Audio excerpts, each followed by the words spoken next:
জান্নাতি মানুষগুলো ডাক দিয়ে বলবে, মালিক তোমাকে দেখেছি জান্নাতের মধ্যে এত নাজ নিয়ামত, আর তো আমাদের অন্তরের কোনো চাহিদা নাই। আল্লাহ রাব্বুল আলামিন তখন বলবেন, এই পর্যন্ত বান্দা যত নাজ নিয়ামত পেয়েছো সব চাইতে বড় একটা নিয়ামত বান্দা আমি কে আল্লাহ তোমাদেরকে দান করব। জান্নাতি মানুষগুলো ডাক দিয়ে বলবে, আল্লাহ এর চাইতে বড় নিয়ামত, এর চাইতে বড় নাজ নিয়ামত আর কি হতে পারে। আল্লাহ রাব্বুল আলামিন তখন ডাক দিয়ে বলবেন, জান্নাতি মানুষগুলো শোনো, দুনিয়ার মধ্যে তোমরা নামাজ পড়েছো, জানো না আমি আল্লাহ তোমাদের প্রতি সন্তুষ্ট হয়েছিলাম কিনা। দুনিয়ার মধ্যে বিভিন্ন সময় বিভিন্ন জায়গায় মাহফিলে গিয়েছো, আমি আল্লাহর সন্তুষ্টি অর্জনের জন্য শীতের রজনীতে কষ্ট করে দিনই আলোচনাগুলো শুনেছো, আমি আল্লাহর সন্তুষ্টি অর্জনের জন্য। কিন্তু বান্দা তুমি জানো না আমি আল্লাহ তোমার প্রতি সন্তুষ্ট ছিলাম কিনা। দুনিয়ার মধ্যে বান্দা তুমি লক্ষ লক্ষ টাকা খরচ করে হজ করেছো, বান্দা জানো না আমি আল্লাহ তোমার প্রতি সন্তুষ্ট হয়েছিলাম কিনা। 24টা ঘন্টা বান্দা তোমাদের মাথার মধ্যে একটাই ফিকির ছিল, আমি আল্লাহর সন্তুষ্টি অর্জন। কিন্তু বান্দা দুনিয়াতে তোমরা জানতা না আমি আল্লাহ তোমাদের প্রতি সন্তুষ্ট হয়েছিলাম কিনা। এই বান্দা, জান্নাতি মানুষগুলো ভালো করে শুনে রাখো, আমি আল্লাহ আজকে ঘোষণা দিলাম, আজকে থেকে আমি আল্লাহ জান্নাতি বান্দা তোমাদের প্রতি চিরসন্তুষ্ট হয়ে গেলাম। ওয়াহিল্লা লাকুম আলাইকুম রিদওয়ানি, আমি আল্লাহ চিরজীবনের জন্য বান্দা তোমাদের প্রতি সন্তুষ্ট হয়ে গেলাম। মা আসখাতু আলাইকুম আবাদা, আজকের পর থেকে আমি আল্লাহ আর কোনোদিন তোমাদের প্রতি অসন্তুষ্ট হব না। মুসলমান ভাইরা আমার, আল্লাহর রাসূল বলেন জান্নাতি সব চাইতে বড় নিয়ামত হলো আল্লাহ রাব্বুল আলামিনের এই সন্তুষ্টি। ও মুসলমান, এই জন্য আমলের দিকে ঝুঁকা। বর্তমান সময়টা বড় নাজুক সময়, কখন যে কার সামনে মৃত্যুর সময় চলে আসে বলা তো যায় না। কখন যে কার সামনে মালাকুল মাউত চলে আসে বলা যায় না। এই জন্য সব সময় মৃত্যুর জন্য প্রস্তুত থাকা। উদাহরণস্বরূপ মনে করুন, আপনার বন্ধু আপনার বাড়িতে আসছে, এসে ডাক দিয়ে বলতেছে, বন্ধু আসো দুইজনে মিলে ঘুরতে যাব। অথবা বলল, আসো তোমাকে নিয়ে আমি অমুক আত্মীয়র বাড়িতে বেড়াতে যাব। আপনি আপনার বন্ধুর সাথে যাইতে পারেন, আবার তারে বিদায় করে দিতে পারেন যে বন্ধু দেখো আমি এখনো খাবার দাবার খাই নাই, গোসল করি নাই, আমার বিভিন্ন প্রয়োজন আছে, সুতরাং তুমি আজকে একাই চলে যাও।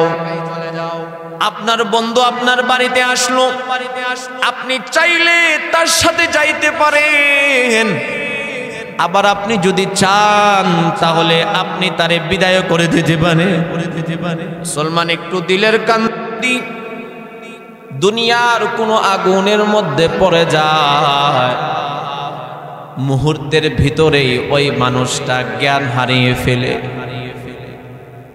সে নিজেও বলতে পারে না তার সাথে কি হইতেছে। কিন্তু দুনিয়ার আগুনের চাইতে 69 গুণ বেশি পাওয়ারফুল হলো জাহান্নামের আগুন। বাজান, ওই আগুনের মধ্যে যখন জাহান্নামীরা জ্বলতে থাকবে, আল্লাহ পাক বলেন মানুষ অজ্ঞান হবে না। জাহান্নামীদের চামড়াগুলো আগুনের তাপে পুড়তে থাকবে, জ্বলে যাবে, আবার নতুন চামড়া গজাবে। একবার জ্বলে যাবে, আরেকবার নতুন চামড়া গজাবে। আল্লাহর রাসূল বলেন এক একজন জাহান্নামীর চামড়াটা কতটা মোটা হবে। একজন মানুষ যদি 3 দিন পর্যন্ত হাঁটতে থাকে, যত দূর যেতে পারবে একজন জাহান্নামীর চামড়া বাজান ততটা মোটা হবে। আল্লাহ রাব্বুল আলামিন বিশাল বড় দেহ দিয়ে অনেক মোটা চামড়া দিয়ে তারপরে জাহান্নামে নিক্ষেপ করবে। আমাদের বর্তমানে যেই শরীর, এই শরীর নিয়ে যদি জাহান্নামে নিক্ষেপ করা হয় মুহূর্তের ভিতরে গলে শেষ হয়ে যাব। এই জন্য আল্লাহ রাব্বুল আলামিন আমরা যেন ভালোভাবে জাহান্নামের শাস্তিটা উপভোগ করতে পারি, এই রকম বিশাল দেহের আকৃতি দিয়ে তারপরে বাজান জাহান্নামে নিক্ষেপ করবে। জাহান্নামের আগুনটা এতটা ভয়ঙ্কর, আল্লাহ রাব্বুল আলামিন জাহান্নামের আগুনের তাপ বৃদ্ধির লক্ষ্যে ফেরেশতাদেরকে বললেন জাহান্নামের আগুনটারে জ্বালাইতে থাকো। 1000 বৎসর জ্বালানোর পর ওই আগুনটা লাল বর্ণ ধারণ করেছে। আল্লাহ রাব্বুল আলামিন বললেন হয় না, আরো 1000 বৎসর জ্বালাও। 1000 বৎসর টানা জ্বালানোর পরে ওই আগুনটা সাদা বর্ণ ধারণ করেছে। আল্লাহ রাব্বুল আলামিন বললেন হয় না, আরো 1000 বৎসর জ্বালাও। 1000 বৎসর জ্বালানোর পর ওই আগুনটা কালো বর্ণ ধারণ করেছে। জাহান্নামের আগুন বাজান এতটাই কালো, আল্লাহর রাসূল বলেন একজন জাহান্নামীকে যখন জাহান্নামে নিক্ষেপ করা হবে তারা নিজেদের পশম পর্যন্ত দেখতে পাবে না। জাহান্নামটা কত বড় হবে আল্লাহর রাসূল বলেন জাহান্নামের উপর থেকে যদি একটা বিশাল বড় পাথর জাহান্নামের গর্তের মধ্যে ছেড়ে দেওয়া হয়, এই বিশাল বড় পাথরটা জাহান্নামের তলায় যাইতে যাইতে 70 বৎসর সময় লেগে যাবে। এত বিশাল বড় জাহান্নাম।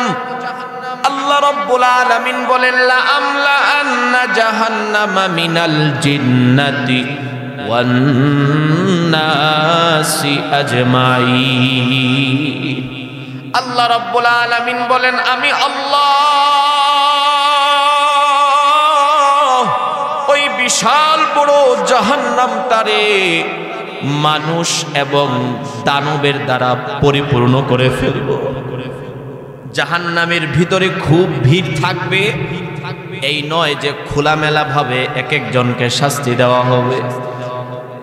একটা ঘরের মধ্যে যদি 10 জন মানুষ বসতে পারে, ওই ঘরের ভিতরে যদি বাজান 200 জন মানুষকে ঢুকায়া দেওয়া হয়, ওই ঘরের মধ্যে থাকা যতটা কষ্টকর হবে জাহান্নামের মধ্যে বাজান ওই রকম অবস্থা হবে। মুসলমান ভাইরা আমার, হযরত রাবিয়া বুসরি রহমাতুল্লাহি আলাইহি তিনি অনেক বড় একজন আবেদা নারী ছিলেন, অনেক বড় একজন বুজুর্গ মানুষ ছিলেন। একদিন রাস্তা দিয়ে হেঁটে যাচ্ছে, তাকায় দেখে একটা ছোট্ট সন্তান হাতের মধ্যে মুরগের কাবাব নিয়ে খাইতেছে। এই দৃশ্য দেখে রাবিয়া বুসরি রহমাতুল্লাহি আলাইহি হাউমাউ করে চোখের পানিগুলো ছাড়তে আরম্ভ করে দিলেন। ছোট্ট সন্তানটা মনে করেছেন রাবিয়া বুসরি মনে হয় এই সামান্য কাবাবটা খাওয়ার জন্য কান্না করতেছে। ছোট্ট সন্তানটা দৌড়ায় এসে ডাক দিয়ে বলতেছে মা, আপনার যদি কাবাব খাইতে মনে চায় তাহলে আপনি আমার কাবাবটা খেয়ে ফেলেন, তারপরেও কান্না করবেন না। রাবিয়া বুসরি ডাক দিয়ে কয় সন্তান, আমি তোমার কাবাব খাওয়ার জন্য কান্না করতেছি না, আমার একটা কথা মনে পড়ে গিয়েছে। তোমার হাতে যে মুরগের কাবাব এই মুরগের কাবাবটা তো বানানো হয়েছে, তারে জীবিত অবস্থায় আগুনে পুড়ে কাবাব বানানো হয় নাই, বরং মুরগটাকে জবাই করার পরে এরপরে তাকে আগুনে পোড়ায়া কাবাব বানানো হয়েছে। কিন্তু জাহান্নামে যখন মানুষদেরকে দেওয়া হবে তখন তো জীবিত অবস্থায় জাহান্নামের আগুনে মানুষদেরকে পোড়াইবে। এই কথা আমার স্মরণ হওয়ার পরে আমি চোখের মধ্যে পানি ধরে রাখতে পারি নাই। ও মুসলমান, হযরতে আবু দারদা রাদিয়াল্লাহু তাআলা আনহু থেকে হাদিস বর্ণিত, তিনি বলেন, তিরমিজি শরীফের মধ্যে হাদিস খানা আসছে, জাহান্নামীরা জাহান্নামের মধ্যে আগুনের তাপ সহ্য করতে করতে আগুনের মধ্যে পড়তে পড়তে এক পর্যায়ে এমন হবে তাদের অনেক বেশি খিদা লাগবে। আল্লাহর রাসূল বলেন আগুনে জ্বলার কষ্টের পরিমাণ কষ্ট হয়ে যাবে তাদের পেটের ক্ষুধার কষ্ট। আল্লাহ রাব্বুল আলামিনের কাছে ডাক দিয়ে বলবে, রে মালিক পানি দাও। হাজার হাজার বৎসর ডাকার পর আল্লাহ রাব্বুল আলামিন তাদের জন্য খাবারের ব্যবস্থা করবেন। তাদের জন্য জাক্কুম নামক ফলকে এনে দেওয়া হবে খাবার জন্য। মাইকগুলোর সাউন্ড কমান, স্টেজের মাইকগুলোর সাউন্ড কমান।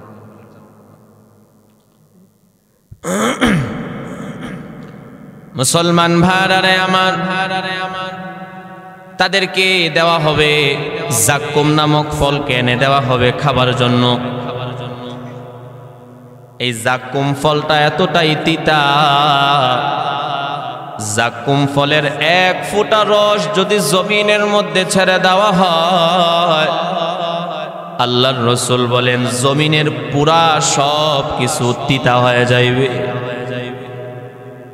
এবং জাক্কুম ফলটা কাঁটাযুক্ত থাকবে। জাহান্নামীরা ক্ষুধার কারণে যখন ওই জাক্কুম ফলটা খাইবে গলার মধ্যে গিয়ে আটকে যাবে, ভিতরেও যাবে না বাহিরেও যাবে না। এখন তো কষ্ট আরো বেড়ে গেল।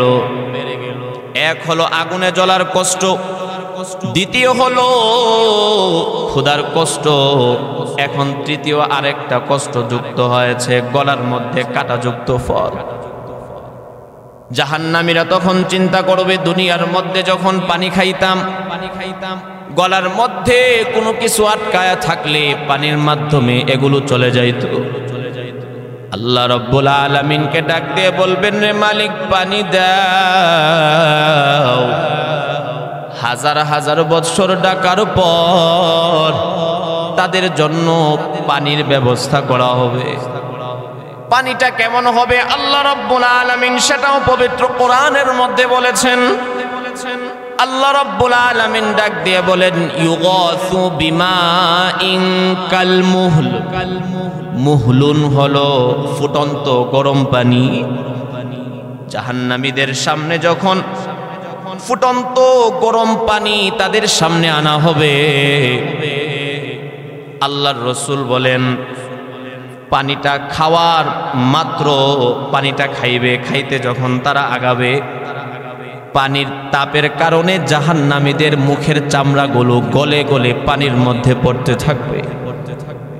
জাহান্নামীরা তখন গরম পানিটা খাবে না। আল্লাহ রাব্বুল আলামিন বলেন ইউগাসু, তখন তাদেরকে জোর করে এই পানি পান করানো হবে। আল্লাহর রাসূল বলেন যখন গরম পানিটা জাহান্নামীরা খাইবে, পেটের ভিতরে যাওয়ার পরে নারী বুড়িগুলো গলায়া পিছনের রাস্তা দিয়ে বের হয়ে যাবে। মুসলমান ভাইরা আমার, আল্লাহর রাসূল বলেন এক একজন জাহান্নামীর শরীরে এত বেশি দুর্গন্ধ আসতে থাকবে, এক একজন জাহান্নামীকে এতটা কুৎসিত করে বানানো হবে। একজন জাহান্নামীকে যদি দুনিয়ার মধ্যে প্রেরণ করা হয়, এই একজন জাহান্নামীর দুর্গন্ধের কারণে তার এই কুৎসিত চেহারা দেখে পৃথিবীর সমস্ত মানুষগুলো মারা যাইত। এতটা বিভৎস এবং এতটা দুর্গন্ধযুক্ত দেহ দিয়ে আল্লাহ রাব্বুল আলামিন এক একজন জাহান্নামীকে সৃষ্টি করবেন। আল্লাহ রাব্বুল আলামিন আমাদের সকলকে জাহান্নাম থেকে বেঁচে থাকার তৌফিক দান করেন, বলেন আমিন। এবং ঈমান নিয়ে যেন আমরা কবরে যাইতে পারি, আল্লাহ পাক সেই তৌফিক সকলকে দান করেন, বলেন আমিন। ও মুসলমান, কারণ যারা ঈমান হারা অবস্থায় দুনিয়া থেকে বিদায় নিবে তাদের মৃত্যুটাও বড় ভয়ঙ্কর হবে। বুখারী শরীফের মধ্যে হাদিস আসছে, আল্লাহর রাসূল সাল্লাল্লাহু আলাইহি ওয়াসাল্লাম বলেন, একজন কাফেরের সামনে যখন মৃত্যুর সময় চলে আসে, একজন কাফেরের যখন মৃত্যুর সময় উপস্থিত হয়ে যায়, তখন তাকে দুনিয়া থেকে নেওয়ার জন্য বিভৎস আকৃতির কিছু ফেরেশতা ওই কাফেরের রূহটা কবজ করার জন্য আসে। এই বিভৎস আকৃতির চেহারা দেখে এই কাফেরটা ভয় পাইতে থাকে। এই জন্য দেখবেন যারা পাপী অপরাধী ওই সমস্ত মানুষ মৃত্যুর সময় চোখ বড় বড় হয়ে যায়, এদিক সেদিক তাকাইতে থাকে, একবার বসে আরেকবার দাঁড়ায় যায়, আরেকবার দৌড়াইতে আরম্ভ করে, কেমন যেন পেরেশান হয়ে যায়। কারণ ওই বিভৎস আকৃতির চেহারা দেখে তারা সহ্য করতে পারে না, সে ভয় পাইতে থাকবে। এমন সময় যিনি মালাকুল মাউত, তিনি তার জান কবজ করার জন্য চলে আসবে। মাথার কাছে এসে মালাকুল মাউত বসবেন আর ডাক দিয়ে বলবেন, এই অপবিত্র আত্মা, এই খবিস আত্মা, আল্লাহর আযাবের দিকে, আল্লাহর গজবের দিকে তুই বের হয়ে আয়। তখন কাফেরের আত্মাটা তার দেহ থেকে বের হইতে চাইবে না, বিভিন্ন জায়গায় লুকাইতে থাকবে। পুলিশ আসলে যেমন আসামিগুলো বিভিন্ন জায়গায় লুকাইতে থাকে, ঠিক ওই রকম ভাবে কাফেরের আত্মাটা তার দেহের বিভিন্ন জায়গায় লুকাইতে থাকবে। তখন তার এই আত্মাটাকে কিভাবে কবজ করা হবে, আল্লাহর রাসূল বলেন, কিতাবের মধ্যে উদাহরণ আসছে, একটা শিক কাবাব, বাজারের মধ্যে যে শিক কাবাব পাওয়া যায়, এই শিকটাকে যেইভাবে পরিষ্কার করা হয়, শিকের এক মাথায় হাত দিয়ে ধরে অন্য আরেকটা ভিজা তেনা পেঁচায়া এটারে টান দেওয়া হয়, টেনে টেনে শিকটাকে পরিষ্কার করা হয়। ঠিক ওই রকম ভাবে কাফেরদের আত্মাটারেও টেনে টেনে তার দেহ থেকে বের করা হবে, যেই জিনিস খুঁজলে আর পাওয়া যায় না। কিন্তু যখন আমার হাতে ছিল, আমার কাছে ছিল, তখন আমি এটার মূল্যায়ন করি নাই। আজকে মাহফিলের মধ্যে মাওলানা সাহেব বয়ান করেছে, ওয়াশাবুন নাশা ফি ইবাদাতিল্লাহ, যে যুবক যৌবনে ইবাদত বন্দেগী করবে, কিয়ামতের ময়দানে যখন কোনো ছায়া থাকবে না, আল্লাহ রাব্বুল আলামিন তখন তার রহমতের ছায়া তলে ওই যুবকদেরকে জায়গা করে দিবে। যৌবন বয়সের এত ইবাদতের ফজিলত শুনে আজকে আমি রাস্তার মধ্যে তালাশ করতেছি, কারণ এই রাস্তার মধ্যেই তো আমি আমার যৌবনের অধিকাংশ সময় নষ্ট করেছি।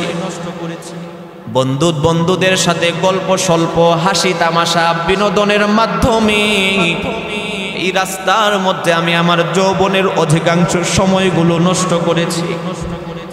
এই জন্য আজকে রাস্তার এদিক সেদিক তালাশ করতেছি, দেখি আমার সেই মূল্যবান সময়টুকু যৌবনটা পাওয়া যায় কিনা। মুসলমান বলেন তো দেখি, ওই যৌবনকে আর পাওয়া যাবে? এই জন্য বাবা, যারা বর্তমানে যুবক আছেন, এই যৌবন বয়সটারে কাজে লাগান। এই মোবাইল ফোন আমাদের দেশ, আমাদের সমাজ, আমাদের যুব সমাজদেরকে ধ্বংস করে দিচ্ছে। কথা কোন ঠিক কি ঠিক না? এই মোবাইল ফোনটা এতটাই জঘন্য হয়ে গিয়েছে, এই মোবাইল ফোনের কারণে বর্তমানে মানুষ তার বাবা মাকে সময় দিতে পারে না, মানুষ তার স্ত্রী সন্তানকে সময় দিতে পারতেছে না, এমনকি নিজেকে সময় দিবে এই সময়টুকু মোবাইলের কারণে পাইতেছে না। মানুষ এক সময় বিশ্রাম নিবে, একটা সময় ঘুমাবে, এরপরে কিছু সময় কাজকর্ম করবে, কিন্তু এই মোবাইলের কারণে বিশ্রামের সময় রাতের বেলায় যখন ফেসবুকের মধ্যে ঢুকে, যুবক ঘন্টার পর ঘন্টা সময় এই ফেসবুকের ভিতরে চলে যায়। ঘুমাইতে ঘুমাইতে 2টা 3টা, এত রাত্র করে যখন ঘুমায়, ফজরের নামাজকে এই যুবক পড়তে পারবে? তাহলে তার ফজরও শেষ। এই যে যুবক ভাই, তুমি তোমার এই যৌবন বয়সের অবমূল্যায়ন করতেছো, আল্লাহর আদালতের হিসাব কিন্তু তোমাকে দিতে হবে। এই জন্য অবশ্যই আমি বলি, বর্তমানে যেই যুবকের মোবাইল যত পবিত্র, ওই যুবকের যৌবন তত পবিত্র। কথাটা কি ঠিক বললাম না বেঠিক বললাম? যেই যুবকের মোবাইল যত পবিত্র, তার যৌবন তত পবিত্র। যুবক ভাইরা বর্তমানে এত কঠিন পাসওয়ার্ড দেয়। আগে আমরা দেখেছি আমাদের বাপ চাচারা মোবাইলের পাসওয়ার্ড দিত LM, এগুলো ছিল পাসওয়ার্ড 1 2 3 4। হ্যাঁ, বর্তমানে যুবক ভাইরা এত কঠিন পাসওয়ার্ড দেয়, আপনি যদি 5 বার তাকায়া থাকেন, তার মোবাইল খোলা দেখেন 5 বার, আপনি 6 বারের মাথায় যদি আপনাকে দেয়, আপনি খুলতে পারবেন না। কেন এত কঠিন পাসওয়ার্ড? কেন? আমাদের গ্রামের একটা কথা আছে, কানা তার তো মনের খবর জানা। কানা তার তো মনের খবর জানা। যুবক জানে তার মোবাইলের ভিতরে কি আছে। এখন যদি তার কোনো আত্মীয়, তার বড় ভাই, তার বাবা ভুলে তার মোবাইল খুলে ফেলে, তার গ্যালারির মধ্যে ঢুকে পড়ে, তাহলে তো যুবকের ঘুমর ফাঁস হয়ে যাবে। এই জন্য কঠিন থেকে কঠিন পাসওয়ার্ড দেয়, যেন এই যুবক ছাড়া অন্য কেউ তার পাসওয়ার্ড খুলতে না পারে। এই জন্য আসুন মোবাইলের ক্ষেত্রে সতর্ক হয়। এই মোবাইল থেকে আমরা হেফাজতে থাকি। যেই যুবক যত বেশি মোবাইলের ক্ষেত্রে সতর্ক থাকবে, তার ঈমান ও আমল আল্লাহ রাব্বুল আলামিন তত বেশি হেফাজতে রাখবে। তো বলতেছিলাম, এই যৌবন বয়স, কেউ বৃদ্ধ হতে চায় না, সবাই যুবক থাকতে চায়। 3 নাম্বার, চিরজীবন। কেউ মরতে চায় না, সবাই বেঁচে থাকতে চায়। 4 নাম্বার হলো চির শান্তি, কেউ অশান্তিতে থাকতে চায় না। এই 4টা নিয়ামত।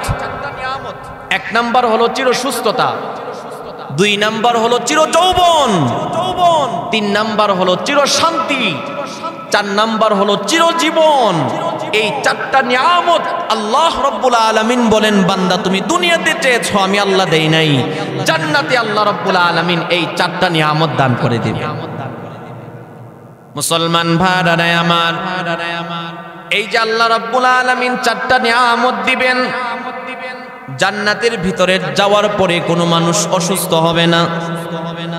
জান্নাতের ভিতরে যাওয়ার পর কোনো মানুষ তারা বৃদ্ধ হবে না। জান্নাতের মধ্যে যাওয়ার পরে কোনো মানুষ কোনোদিন পেরেশানিতে ভুগবে না। জান্নাতে যাওয়ার পরে 4 নম্বরে কোনো মানুষ কোনোদিন মৃত্যুবরণ করবে না। এই 4টা নিয়ামত আল্লাহ রাব্বুল আলামিন জান্নাতে দিবেন। কতদিনের জন্য দিবেন সেটাও আল্লাহ পাক পবিত্র কোরআনের মধ্যে বলেছেন, খালিদিনা ফিহা আবাদা।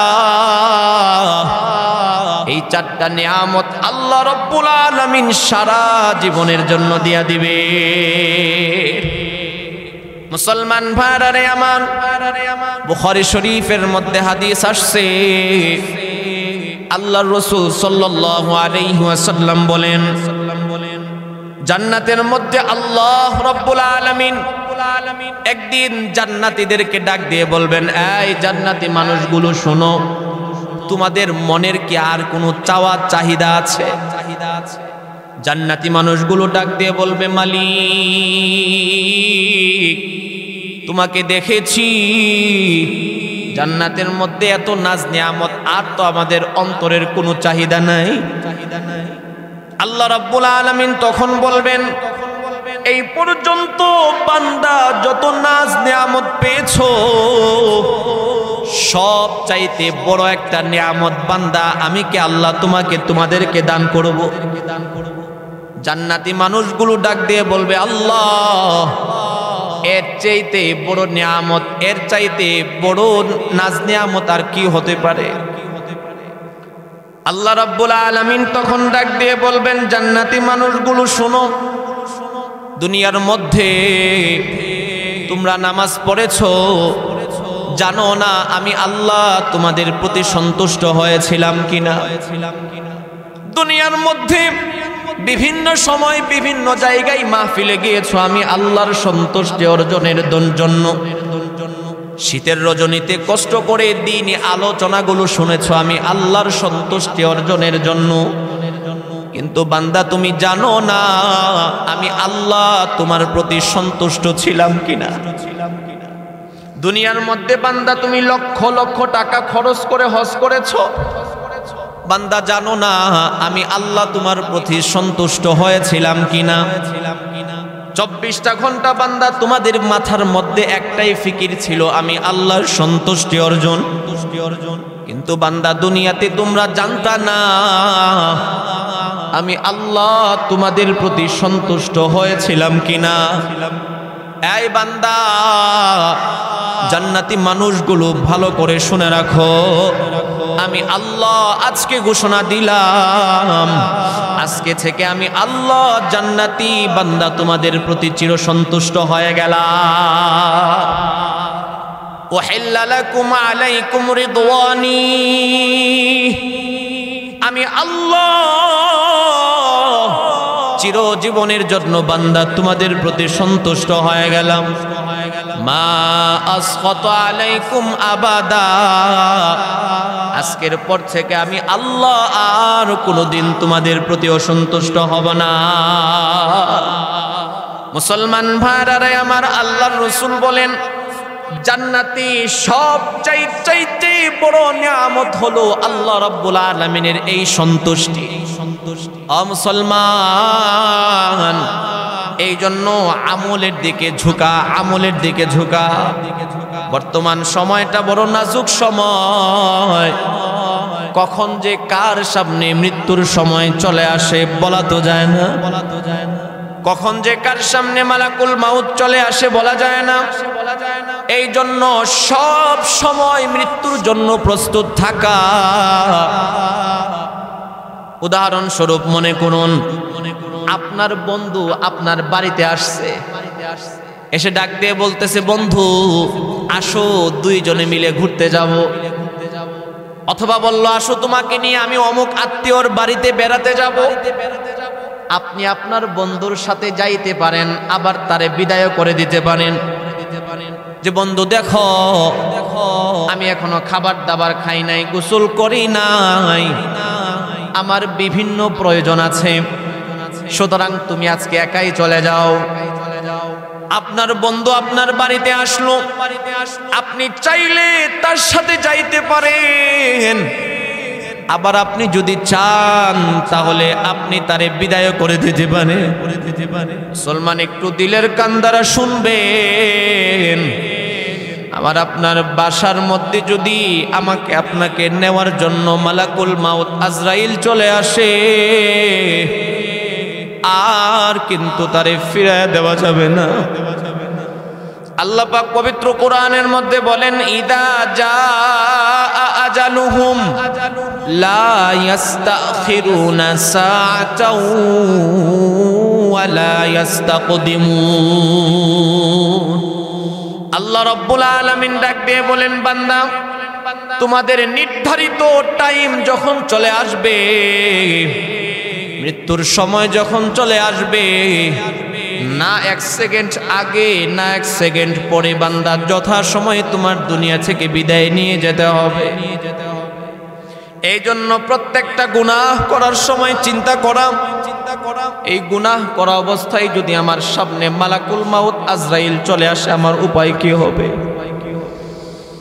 এই গুনাহ থেকে যদি আমি তাওবা করতে না পারি, এই গুনাহরত অবস্থায় যদি আমাকে দুনিয়া থেকে বিদায় নিতে হয়, তাহলে আমার উপায় কি হবে? আল্লাহর রাসূল তো বলেছেন, যেই বান্দা যেইভাবে দুনিয়া থেকে বিদায় নিবেন, আল্লাহ রাব্বুল আলামিন কিয়ামতের ময়দানে ওই বান্দাটারে ওই রকম ভাবে উঠাবে। এখন আমি যদি নেক আমলের মাধ্যমে দুনিয়া থেকে বিদায় নেই, বেশি বেশি করে নেক আমলের মাধ্যমে যদি বান্দা আমরা দুনিয়া থেকে বিদায় নেই, কিয়ামতের ময়দানে আমরা তো রাসূলের হাতে, আমরা তো হাতের মধ্যে সুন্নতের ঝান্ডা নিয়ে উঠব।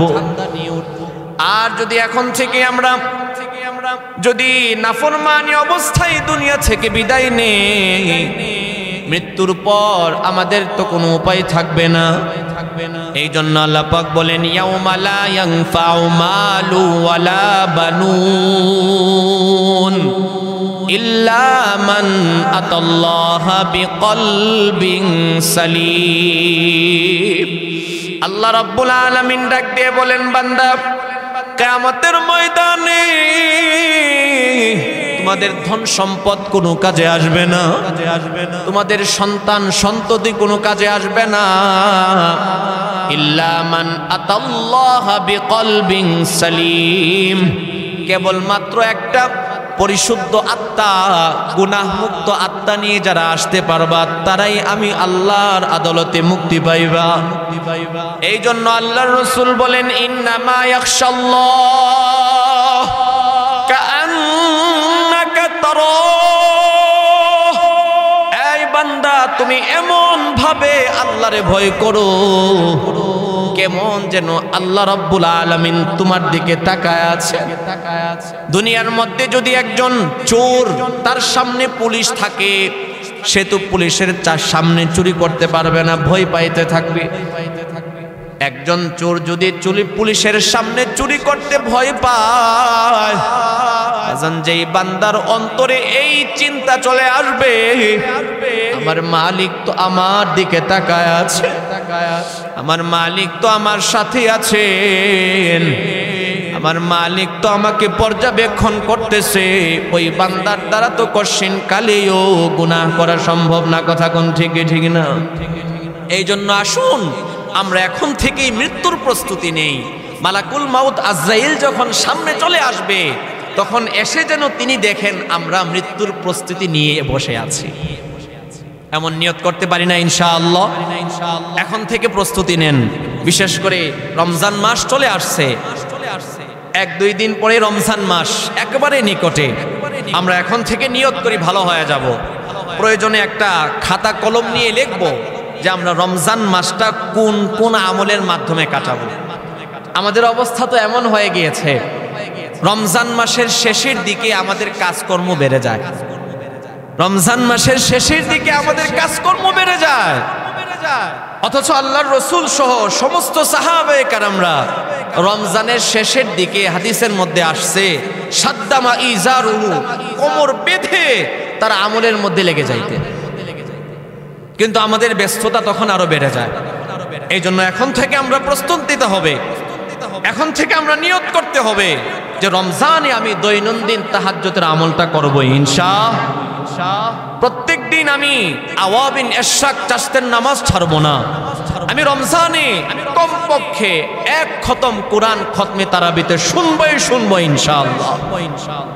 এগুলো যদি আমাদেরকে বাস্তবায়ন করতে হয়, তাহলে এখন থেকে প্রস্তুতি নিতে হবে। আল্লাহ পাক আমাদের সকলকে রমজানকে সামনে রেখে প্রস্তুতি নেওয়ার তৌফিক দান করেন, আমিন। তো আপনাদের মাহফিলের প্রধান মেহমান হযরত মাওলানা মুফতি মিসবাউদ্দিন মাহমুদি সাহেব অত্যন্ত চমৎকার আলোচনা করেন, অত্যন্ত সুরলি কণ্ঠে তিনি বয়ান করেন, আপনাদের কাছে চলে আসছেন। তো আমরা হজরতের জন্য দোয়া করি, আল্লাহ পাক যেন হজরতের ঈমান ও আমলে বারাকা দান করেন, বলেন আমিন। এবং হজরতকে যেন পুরা বিশ্বময় আল্লাহ পাক কবুল করেন, বলেন আমিন। তো এখনো যারা এদিক সেদিক ঘোরাফেরা করতেছেন, রাস্তাঘাটে আছেন, মেহেরবানি করে মাহফিলের প্যান্ডেলে চলে আসার জন্য বিশেষভাবে অনুরোধ করা হয়।